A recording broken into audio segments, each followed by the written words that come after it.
दोस्तों नमस्कार, मैं डीएन सर और डीएन पाठशाला में आप सभी का स्वागत है।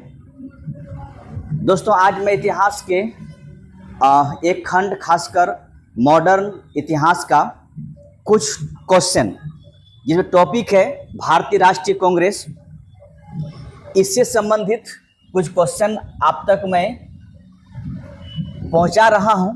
आप इसे देखिए, आपको अगर अच्छा लगे तो जरूर कमेंट करेंगे।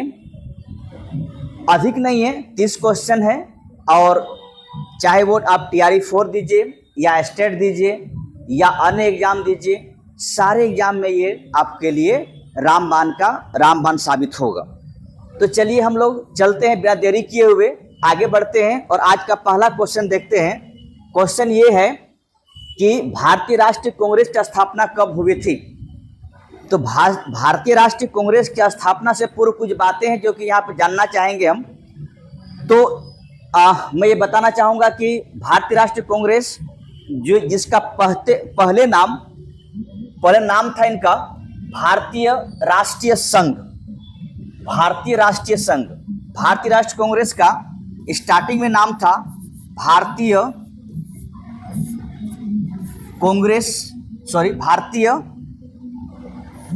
राष्ट्रीय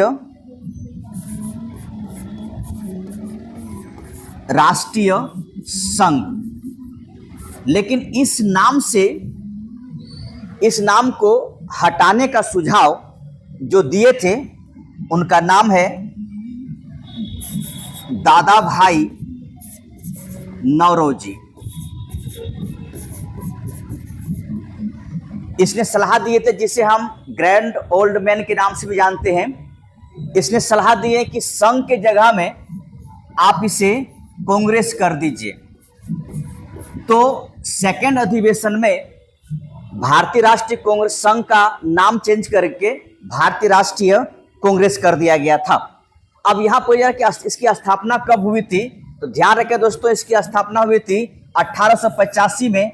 डेट याद रखेंगे, 28 दिसंबर 1885। कहाँ इसकी स्थापना हुई थी, ध्यान रखेंगे, मुंबई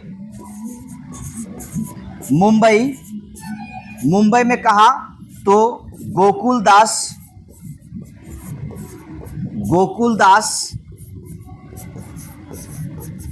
तेजपाल स्कूल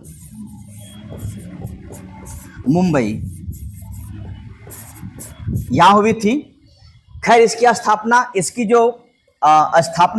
यानी पहला इसका सम्मेलन होने जा रहा था पुणे में। लेकिन पुणे में हुआ क्या कि पुणे में प्लेग फैल जाने की वजह से इसकी जो सम्मेलन का स्थान चेंज किया गया और वो मुंबई लाया गया। चलिए अगला क्वेश्चन देखते हैं। नेक्स्ट क्वेश्चन हमारे पास क्या है, अगला क्वेश्चन मेरे पास है कि कांग्रेस का प्रथम अधिवेशन कहाँ हुआ था। तो मैंने अभी बताया कहाँ हुआ था, इसका टाइम अधिक मैं लूंगा नहीं यहाँ पर। तो कहाँ हुआ था, तो मुंबई में हुई थी। ठीक है, कब हुई थी, तो 28 दिसंबर 1885 में। ठीक, अगला क्वेश्चन, नेक्स्ट क्वेश्चन की तरफ आगे बढ़ता हूं मैं। समय अधिक नहीं लेना है, एकदम आगे भागना है स्पीड से। देखिए अगला क्वेश्चन हमारे पास है कि प्रथम अधिवेशन के अध्यक्ष कौन थे, यानी भारतीय राष्ट्रीय कांग्रेस के प्रथम अधिवेशन के अध्यक्ष कौन थे। WC बनर्जी। ठीक है, अब यहाँ पे अध्यक्ष की बात किया गया, लेकिन अगर मैं संस्थापक पूछूं तो, ठीक है,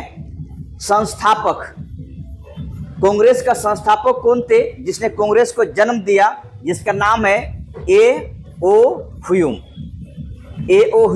यानी ओवेन ऑक्टेवियन ह्यूम, इस तरह का नाम है। आप उसका बड़ा नाम याद रखने की आवश्यकता नहीं है, आप इसे A.O. ह्यूम से रखिएगा नाम। इसे कांग्रेस का पिता भी कहा, ध्यान रखेंगे, कांग्रेस का जनक भी कहा जाता है। तो कांग्रेस की स्थापना करने वाले जो व्यक्ति हैं उनका नाम है A.O. ह्यूम। ठीक, अगला क्वेश्चन मेरे पास है, नेक्स्ट क्वेश्चन हमारे पास है कि कांग्रेस की स्थापना की प्रमुख भूमिका किसे निभाई, जो कि मैंने बताया कि कांग्रेस की स्थापना की प्रमुख भूमिका निभाई थी एओ हुयुम, ये तीनों का तीनों हमारे यहाँ का किसी किसी समय में ये वायसराय रहे, ठीक है, वायसराय या गवर्नर जनरल, गवर्नर जनरल। अब आप लोग इसमें कमेंट करेंगे इन लॉर्ड कर्जन, लॉर्ड रिपन और विलियम बेंटिक में कौन वायसराय थे और कौन गवर्नर जनरल थे। ठीक, मैं आगे चलता हूं। अगला क्वेश्चन हमारे पास है, नेक्स्ट क्वेश्चन है कि प्रथम कांग्रेस अधिवेशन में कितने प्रतिनिधि शामिल हुए थे। कांग्रेस की प्रथम अधिवेशन ये तो आपको पता है कहाँ हुई थी, बम्बई में हुई थी, मुंबई में हुई थी, गोकुलदास तेजपाल स्कूल में हुई थी। ध्यान रखेंगे कब हुई थी, 28 दिसंबर 1885 में हुई थी और उस समय मात्र 72 लोग शामिल हुए थे उस अधिवेशन में। प्रतिनिधि के तौर पर कितना थे, 72 लोग शामिल हुए थे प्रथम अधिवेशन में, जिसका अध्यक्षता कर रहे थे WC बनर्जी। ठीक है, व्योमेश चंद्र बनर्जी इसकी अध्यक्षता कर रहे थे और मात्र 72 व्यक्ति यहां पर शामिल हुए थे। ठीक, अगला क्वेश्चन, नेक्स्ट क्वेश्चन की तरफ चलते हैं। अगला क्वेश्चन हमारे पास है, सॉरी, अगला क्वेश्चन मेरे पास है, किस अधिवेशन में स्वराज को प्रमुख लक्ष्य के रूप में प्रस्तुत किया। ठीक है, किस अधिवेशन में स्वराज को प्रमुख लक्ष्य के रूप में प्रस्तुत किया। ध्यान रखें दोस्तों, यहां पर ये क्वेश्चन का आंसर क्या होना चाहिए। ठीक है, तो देखिए आपके पास बनारस अधिवेशन, कलकत्ता, सूरत और कलकत्ता। ध्यान रखेंगे स्वराज का जो लक्ष्य निर्धारित किया गया था वो कलकत्ता अधिवेशन 1906, जिसका अध्यक्षता कर रहे थे दादा भाई नौरोजी, दादा भाई नौरोजी। ठीक है, इसने अध्यक्षता कर रहे थे। ये कांग्रेस के 3 बार अध्यक्षता किए हैं। ध्यान रखेंगे सेकंड अध्यक्षता भी इसी ने किए थे। और ये भी ध्यान रखिएगा कि इसे ग्रैंड ओल्ड मैन कहा जाता है। ठीक है, अब इसी ध्यान रखेंगे, इन्हीं ने एक सिद्धांत दिया था ड्रेनेज सिस्टम। ठीक है, यानी पैसे की बहिर्गमन, जो हमारे पास पैसा, जो हमारे इंडियन करेंसी है, वो किस प्रकार अंग्रेज हमारे यहाँ से बाहर ले जा रहे हैं। ड्रेनेज सिस्टम के बारे में इसने एक थ्योरी दिए थे। ठीक, अगला क्वेश्चन है, नेक्स्ट क्वेश्चन हमारे पास है 7 नंबर में, 1907 में कांग्रेस अधिवेशन कहाँ हुआ था। ठीक है, 7 नंबर क्वेश्चन, और क्वेश्चन इस प्रकार है कि 1907 का कांग्रेस अधिवेशन कहाँ हुआ था। तो 1907 का कांग्रेस अधिवेशन कहाँ हुआ था, कहाँ हुआ था, सूरत में हुआ था। इसका अध्यक्षता किसने किया था, ध्यान रखेंगे अध्यक्षता किए थे रास बिहारी घोष। और ध्यान रखेंगे यहीं पर कांग्रेस 2 भागों में बटी, यानी कहने का मतलब है कांग्रेस का पहला विभाजन किस प्रकार हुआ, उग्रवादी और उदारवादी। ठीक है, उदारवादी। कांग्रेस 2 धड़ों में बट गई, यानी कांग्रेस का प्रथम विभाजन जिसे हम कहते हैं सूरत अधिवेशन, जिसका अध्यक्षता किए थे रास बिहारी घोष, और ये सूरत में हुई थी, साथ में हुई थी। कांग्रेस 2 धड़ों में बट गई थी। ठीक है, धड़ा क्या था, एक नरमपंथी और एक गरमपंथी, यानी उग्रवादी और उदारवादी। ठीक है, उदारवादी कौन है, तो ध्यान रखेंगे उदारवादी जो है वो नरमपंथी है। ठीक है, ये नरमपंथी है और उग्रवादी जो है वो गरमपंथी है। ठीक है, तो उग्रवादी में 3 व्यक्ति सामने आएगा, कौन कौन आएगा, लाल बाल पाल। ठीक है, लाल बाल पाल यानी बाल गंगाधर तिलक, बिपिन चंद्र पाल और लाला लाजपत राय। ठीक, चलिए आगे बढ़ते हैं। अगला क्वेश्चन हमारे पास है, नेक्स्ट क्वेश्चन मेरे पास है 8 नंबर, सूरत विभाजन किन गुटों के बीच हुआ। तो मैं बता चुका हूं किन गुटों के बीच हुआ, वो हुआ आपका उदारवादी और उग्रवादी। यहाँ पे जो लिखा हुआ है उदारवादी और उग्रवादी धड़ों में अलग हो गई। कांग्रेस पहली बार विभाजन हुआ था 1907 में हुआ था। ठीक है, अगला नेक्स्ट हम चलते हैं। अगला क्वेश्चन मेरे पास है 9 नंबर, लाल बाल पाल में बाल किसे कहते हैं। तो लाल बाल पाल में मैं अभी बताया कि लाल का मतलब है लाला लाजपत राय। ठीक, उसी प्रकार अगर हम यहाँ पर बाल का लें, ध्यान रखेंगे बाल का मतलब है बाल गंगाधर तिलक, और इसके बाद पाल जो है वो उसका पूरा नाम है विपिन चंद्र पाल। ठीक, तो इस प्रकार करके लाल बाल पाल में जो बाल है वो गंगाधर तिलक है। ठीक, इसके बाद अगला क्वेश्चन हमारे पास है 10 नंबर का। 1916 का लखनऊ अधिवेशन किस कारण महत्वपूर्ण है? 1916 में लखनऊ अधिवेशन हुआ था, इसे हम लखनऊ पैक्ट के नाम से भी जानते हैं, और यह महत्वपूर्ण इस बात के लिए है कि पुनः एकीकरण और लखनऊ समझौता। पुनः एकीकरण किसका? अगर पूछा जाए पुनः एकीकरण किसका, तो फिर से कांग्रेस जो 1907 में अलग हुई थी वो एक हो गया, और साथ ही साथ यहाँ पर मुस्लिम लीग और कांग्रेस के बीच समझौता हुआ किस विषय पर? जिसे 1909 में मुस्लिम लीग को एक विशेष अधिकार अंग्रेज सरकार ने दिए थे, जिसे कहा जाता पृथक निर्वाचक मंडल।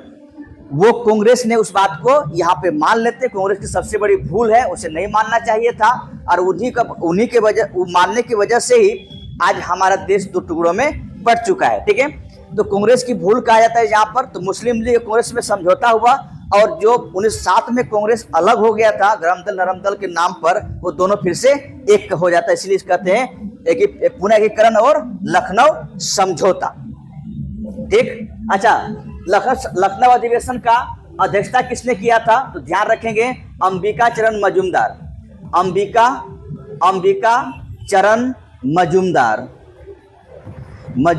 ठीक है, अंबिका चरण मजूमदार ने इसका अध्यक्षता किया था, और ये मुख्यतः जाना जाता है लखनऊ पैक्ट के नाम से। चलिए आगे बढ़ते हैं। अगला क्वेश्चन हमारे पास है लखनऊ से 1916 के किसके बीच में हुआ? तो ध्यान रखेंगे यहाँ पे वही वाला क्वेश्चन फिर से रिपीट हुआ, तो ध्यान रखेंगे किनके बीच में हुआ? कांग्रेस और मुस्लिम लीग के बीच में हुआ। विषय था निर्वाचक मंडल। अगला क्वेश्चन था महात्मा गांधी कांग्रेस के किस अधिवेशन में अध्यक्षता किए? तो महात्मा गांधी जिस कांग्रेस की अध्यक्षता किए थे वो ध्यान रखेंगे वो है हमारा बेलगांव अधिवेशन 1924। ठीक, एकमात्र अधिवेशन जिसे कांग्रेस का अध्यक्षता की गांधी जी ने, महात्मा गांधी ने, और वो था बेलगांव अधिवेशन 1924 में। यहाँ जहाँ लाहौर की बात है, जवाहरलाल नेहरू, कराची की बात है, तो ये सरदार वल्लभ भाई पटेल और हरिपुरा सुभाष चंद्र बोस सबका अलग अलग अधिवेशन है। तो यहाँ पे आंसर होगा ए नंबर, बेलगांव अधिवेशन 1924। अगला क्वेश्चन है, नेक्स्ट क्वेश्चन हमारे पास है पूर्ण स्वराज का लक्ष्य किस अधिवेशन में स्वीकार किया गया? पूर्ण स्वराज के लक्ष्य की बात क्या कहा जा रहा है? तो मैंने अभी बताया लाहौर अधिवेशन किसके साथ अध्यक्षता किसने किया था? ध्यान रखेंगे जवाहरलाल नेहरू। इसी अधिवेशन में पूर्ण स्वराज की बात की गई थी, और पूर्ण स्वराज मनाया गया कब? 26 जनवरी 1930 को, और इसी दिन हम भारत को आज़ादी दिवस के रूप में मानना शुरू कर दिए। और हम स्टार्टिंग में जब हम देश आज़ाद नहीं हुआ था उससे पहले हम 26 जनवरी को ही हम आज़ादी दिवस मनाते थे। लेकिन जब हमारा देश आज़ाद हो गया 15 अगस्त को, तो हम इस डेट को बचाने के लिए, 26 जनवरी को बचाने के लिए हमने क्या किया कि इस दिन हम संविधान को लागू किए, और इसे हम संविधान दिवस के रूप में भी गणतंत्र दिवस के रूप में हम इसको मानना शुरू कर दिए। ठीक है, चलिए आगे बढ़ते हैं। अगला क्वेश्चन हमारे पास है पूर्ण स्वराज दिवस पहली बार कब मनाया गया? देखिए यहाँ पे क्वेश्चन वही फिर से रिपीट हुआ, ध्यान रखेंगे। ये है आपका 26 जनवरी 1930 को पूर्ण स्वराज दिवस मनाया गया। ठीक, अगला क्वेश्चन है, नेक्स्ट क्वेश्चन हमारे पास है दांडी मार्च किस आंदोलन से संबंधित है? अब क्वेश्चन यहाँ पे दांडी मार्च से संबंधित है, तो दांडी मार्च पर जान लीजिए ये कब से कब चला। 12 मार्च 1930 से 6 अप्रैल 6 अप्रैल 1930 तक दांडी मार्च कितना दिन, 24 दिन चली। और ये साबरमती आश्रम से शुरू होकर दांडी तक पहुंचा। इसमें 240 मील की दूरी तय की गई। अध्यक्षता करते महात्मा गांधी। जब स्टार्टिंग हुआ तो वहां पर उस समय मात्र 78 व्यक्ति शामिल हुए थे। 78 व्यक्ति शामिल हुए थे। धीरे धीरे कारवां चलता गया, आगे बढ़ता गया और लोग जुटते गए। ठीक है, इस प्रकार करके दांडी मार्च साबरमती आश्रम से लेकर दांडी तक पहुंचा। 12 मार्च 1930 से शुरू किया गया साबरमती से और 6 अप्रैल 1930 को दांडी पहुंचकर नमक कानून तोड़ा गया और वहीं से शुरू हुआ सविनय अवज्ञा आंदोलन। ठीक, चलिए आगे बढ़ते हैं। अगला क्वेश्चन हमारे पास है, असहयोग आंदोलन किस वर्ष शुरू हुआ? ठीक है, तो ध्यान रखें दोस्तों, ये शुरू हुआ था 1920 में, 1 अगस्त 1920 को। और इसी दिन हमारे देश का महत्वपूर्ण नेता बाल गंगाधर तिलक की 1 अगस्त नहीं, सॉरी दोस्तों, 1 अगस्त नहीं, ये डेट होगा आपका 20 अगस्त। ठीक है, 20 अगस्त 1920 को। और ये तिलक की उस दिन देहांत भी हो जाता है। ठीक, आगे बढ़ते हैं। अगला क्वेश्चन हमारे पास है कि असहयोग आंदोलन किस घटना के बाद वापस लिया गया? क्वेश्चन ये है जिसका आप आंसर होगा, ये तो आपको मालूम है, आंसर होगा चोरी चोरा कांड। हुआ यूं था कि असहयोग आंदोलन 1920 में शुरू हुआ। ये घटना कब घटती है? 5 फरवरी 1922 को। उस समय गांधी जी वहां पर मौजूद नहीं थे जहां घटना घटी। ये घटना घटी गोरखपुर में। वहां पर क्या होता है कि 22 पुलिसकर्मी को आंदोलनकारी द्वारा एक मतलब पुलिस चौकी में जाते हैं पुलिस वाले, वहां पे बाहर से बंद करके उसे जला देते हैं और 22 पुलिसकर्मी की हत्या हो जाती है। ये सूचना सुनकर गांधी जी को बड़ी आहत हुई और 12 फरवरी 1922 को गांधी जी ने असहयोग आंदोलन वापस ले लिए। अब गांधी जी पर पूरा आरोप लगता है और 10 मार्च 1922 को गांधी जी गिरफ्तार हो जाते हैं। 18 मार्च 1922 को गांधी जी गिरफ्तार कर इसको सजा मिल जाते हैं। सजा कितने साल का? सजा होती है 6 वर्ष का। लेकिन गांधी जी अस्वस्थ रहते बीमारी की वजह से गांधी जी को 5 फरवरी 1924 को रिहा कर देते हैं। ठीक है, रिहा कर देते हैं। और इसी 1924 में गांधी जी कांग्रेस के अध्यक्षता किए थे। ठीक, चलिए इतनी बातें हैं, याद रखेंगे। ठीक है, आगे बढ़ते हैं। अगला क्वेश्चन हमारे पास है, नेक्स्ट क्वेश्चन हमारे पास है कि चोरी चोरा की घटना किस वर्ष हुई थी? आसान सा क्वेश्चन है, पिछले में बता चुका हूं, इसको यहाँ डिस्कस करने की आवश्यकता नहीं है। तो वो घटना हुई 1922 में। ठीक, अगला क्वेश्चन हमारे पास है कि 1931 के कराची अधिवेशन की प्रमुख विशेषता क्या थी? पहली बात तो यही कि 1931 के कराची अधिवेशन जो हुआ था, वो अधिवेशन की अध्यक्षता किसने किया था? तो अध्यक्षता की ध्यान रखेंगे सरदार वल्लभ भाई पटेल। तो विशेषता क्या थी? ध्यान रखेंगे मौलिक अधिकार एवं राष्ट्रीय आर्थिक कार्यक्रम। तो ध्यान रखेंगे, आपसे पूछा जाए इस बात को लेकर कि कांग्रेस के किस अधिवेशन में पहली बार मौलिक अधिकार फंडामेंटल राइट की बात किया गया था? तो 1931 का अधिवेशन जो कि कराची में हुआ था 1931 में, जिसका अध्यक्षता कर रहे थे सरदार वल्लभ भाई पटेल। ठीक है, अगला क्वेश्चन हमारे पास है, भारत छोड़ो आंदोलन का प्रस्ताव कब पारित किया गया? तो भारत छोड़ो आंदोलन के प्रस्ताव जो पारित किया गया था वो है, ध्यान रखें दोस्तों, ये था आपका 8 अगस्त 1942 को। कहां पर? ग्वालियर टैंक मुंबई। ठीक है, और इसी 8 अगस्त 1942 के रात में मिडनाइट में, ठीक है, मिडनाइट में ध्यान रखें दोस्तों कि operation operation operation zero hour के तहत सभी हमारे बड़े बड़े नेताओं को गिरफ्तार कर लिया गया था। इसलिए भारत छोड़ो आंदोलन स्वतः स्फूर्त आंदोलन है, यानी इसको कोई चलाया नहीं गया था, अपने आप ये आगे बढ़ा। ठीक है, अगला क्वेश्चन हमारे पास है, भारत छोड़ो आंदोलन के समय कांग्रेस के अध्यक्ष कौन थे? ध्यान रखेंगे कांग्रेस अध्यक्ष कौन थे, तो वो थे मौलाना अबुल कलाम आजाद। ठीक है, इसके बारे में क्यों कहा जा रहा है, क्योंकि ध्यान रखेंगे 1940 में रामगढ़ अधिवेशन जो कि झारखंड में है, यहां से लेकर 1946 तक याद रखेंगे मौलाना अबुल कलाम आजाद ही कांग्रेस का अध्यक्ष रहे, क्योंकि उससे बड़ी उथल पुथल चल रही थी, तो कांग्रेस का अगला अधिवेशन कुछ हुआ नहीं। फिर 1946 में मेट अधिवेशन होता है। मेट अधिवेशन में आचार्य JB कृपलानी अध्यक्ष बनते हैं, और भारत जब आजाद हो रहा है उसमें कांग्रेस अध्यक्ष थे आचार्य JB कृपलानी। ठीक, चलिए आगे बढ़ते हैं। अगला क्वेश्चन हमारे पास है, नेक्स्ट क्वेश्चन हमारे पास है, करो या मरो का नारा किस आंदोलन से संबंधित है? तो करो या मरो का नारा संबंधित है भारत छोड़ो आंदोलन से, भारत छोड़ो आंदोलन से। ध्यान रखें दोस्तों, ये करो या मरो का नारा संबंधित है भारत छोड़ो आंदोलन से। ध्यान रखेंगे डू और डाई। ठीक है, डू और डाई, ध्यान रखेंगे डू और डाई, डू और डाई। ध्यान रखेंगे ये गांधी जी ने दिए थे। क्यों दिए थे कि या तो आप संघर्ष कीजिए, और संघर्ष करते करते अगर आपका देहांत भी हो जाए, मर भी जाते हैं, तो कोई दिक्कत नहीं। ठीक है, क्योंकि हमें देश को आजाद करना था।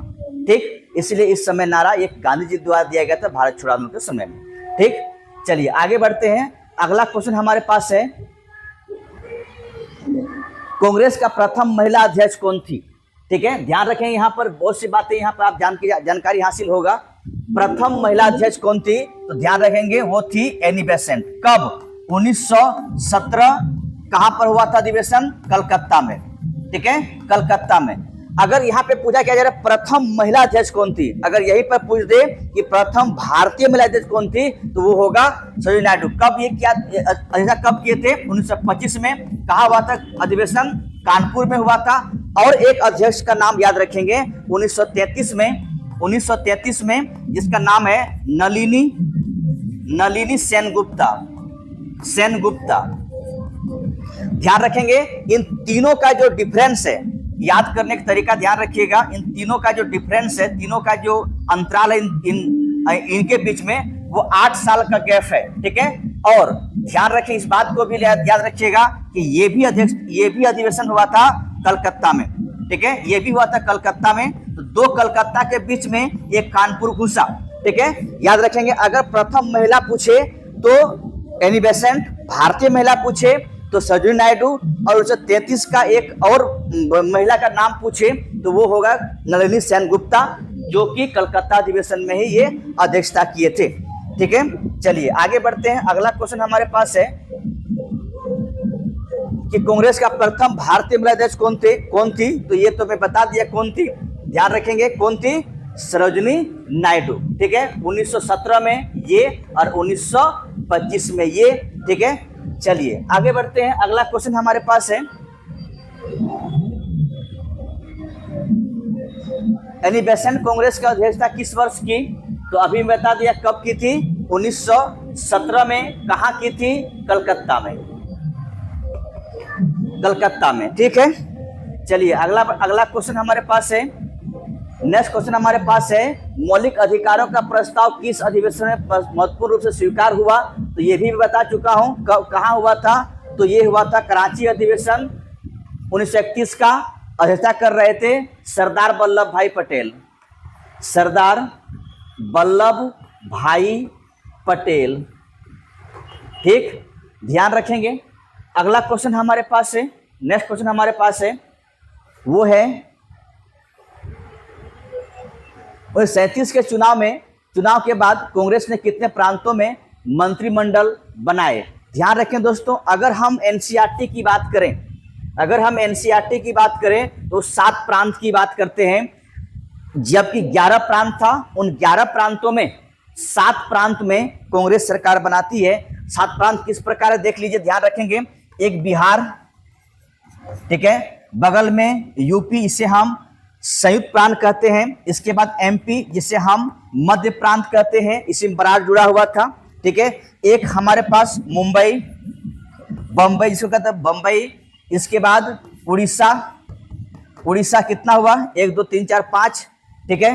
एक हाँ चेन्नई, जिसको मद्रास कहते हैं, एक मद्रास, और एक वो बलूचिस्तान क्षेत्र जिसको हम उत्तर पश्चिमी सिंध के, उत्तर पश्चिमी क्षेत्र के नाम जानते हैं।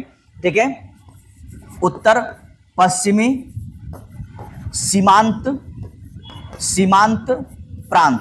ठीक है। जहां से बलूच लोग हैं, और जैसे अब्दुल गफ्फार खान के नाम से, जिसे आप जानते हैं लाल कुर्ती जो संगठन बनाए थे, वहीं से सीमांत गांधी के नाम से उसे पहचानते हैं, हम लोग जानते हैं। तो भारत सरकार द्वारा से भारत रत्न भी दिया गया। तो ध्यान रखेंगे इन 7 ही प्रांत पर कांग्रेस सरकार बनाई थी। लेकिन कहीं कहीं किसी किसी किताबों में ध्यान रखिएगा असम का भी जिक्र होता है। एनसीईआरटी में असम की बात नहीं कर, ध्यान रखेंगे असम की बात नहीं करते हैं, लेकिन बहुत सारी किताबों में आपको असम में भी कांग्रेस सरकार बनाई, और वहां पे बारदोलोई नाम का एक कांग्रेसी नेता थे जिसने सत्ता संभाले थे। तो आप ध्यान रखेंगे एनसीईआरटी फॉलो करेंगे, और 7 ही प्रांत को आप टिक करेंगे, ना कि 8 प्रांत को टिक करेंगे। इसलिए यहाँ पर ऑप्शन भी 7 भी दे रखा हुआ है, असम को छोड़ दीजिएगा। ठीक है। अगला क्वेश्चन हमारे पास है कि हरिपुरा अधिवेशन 1938 के अध्यक्ष कौन थे। हरिपुरा अधिवेशन 1938, ध्यान रखेंगे कौन थे, सुभाष चंद्र बोस। ध्यान रखेंगे हरिपुरा कहाँ है, गुजरात में है। ठीक है, गुजरात में। आगे एक आएगा त्रिपुरी संकट। त्रिपुरी कहाँ है, मध्य प्रदेश में है। इसमें 1939 में फिर से कांग्रेस का अध्यक्ष पद पर चुनाव होता है, जिसमें से सुभाष चंद्र बोस जीत जाते हैं, और पट्टाभी सीतारामैया जो कि महात्मा गांधी के महात्मा गांधी ने उसे उम्मीदवार के तौर पे खड़े किए थे, वो हार जाते हैं। महात्मा गांधी कहते हैं कि ये पट्टाभी सीतारामैया की हार नहीं बल्कि मेरी हार है, और यहीं से फिर से महात्मा गांधी और सुभाष चंद्र बोस के बीच में खटपट होता है, और सुभाष चंद्र बोस ने अपना त्रिपुरी संकट में अध्यक्षता नहीं करके वो त्यागपत्र देते हैं, और वहीं पर एक फॉरवर्ड ब्लॉक नाम की संस्था का जन्म देता है। लेकिन इस त्रिपुरी जो अधिवेशन होता है, इसका अध्यक्षता करते हैं राजेंद्र प्रसाद। ठीक है, राजेंद्र प्रसाद, डॉक्टर राजेंद्र प्रसाद, जो कि बिहार के एक महान विभूति के तौर पर हैं। ठीक है। तो क्वेश्चन ये था कि 1938 का अध्यक्षता किसने किया था, तो किसने किया था, सुभाष चंद्र बोस ने किया था। ठीक है। चलिए आगे बढ़ते हैं। अगला क्वेश्चन हमारे पास है, सुभाष चंद्र बोस कांग्रेस अध्यक्ष पद से इस्तीफा किस वर्ष दिए। मैंने बता दिया किस वर्ष दिए, वो दिए थे 1939 में। ये कहाँ हुआ था, ये त्रिपुरी नाम का जगह है, ध्यान रखेंगे मध्य प्रदेश में है, और इसे हम त्रिपुरी संकट के नाम जानते हैं, जिसमें महात्मा गांधी और बोस साहब के बीच में मुख्यतः ये लड़ाई था, और इसके बाद इसका बोस साहब ने अपना त्यागपत्र दे दिए, और आगे चल के इस त्रिपुरी संकट का जो समाधान हुआ, इसका अध्यक्षता किए थे राजेंद्र प्रसाद जी ने। ठीक है। चलिए आगे बढ़ते हैं। अगला क्वेश्चन हमारे पास है, और लास्ट क्वेश्चन है 1885 से 1947 के बीच कांग्रेस का सबसे महत्वपूर्ण परिवर्तन क्या हुआ। तो महत्वपूर्ण परिवर्तन ये हुआ कि ध्यान रखेंगे कि महत्वपूर्ण परिवर्तन ये हुआ